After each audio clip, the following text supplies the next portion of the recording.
Magandang hapon po sa inyong lahat. Ito na po ang resulta ng 5 p.m. draw, April 26, 2026.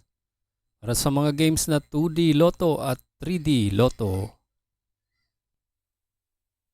Kung bago ka pa lang sa aking channel, pwede kang mag-like, share, at subscribe para updated kayo sa mga PCSO lottery results araw-araw.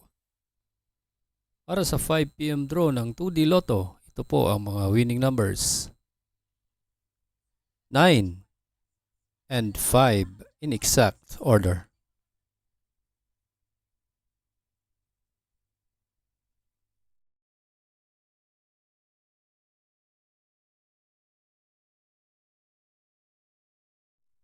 Para sa 5 p.m. ng 3D Lotto, ito po ang mga winning numbers. 7, 2, and 8 in exact order.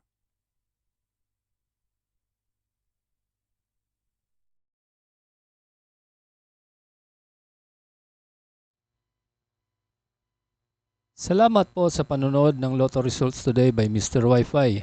Good luck at maglaro ng responsable. Huwag kalimutang mag-like, share at subscribe. Hanggang sa muli, paalam po sa inyong lahat.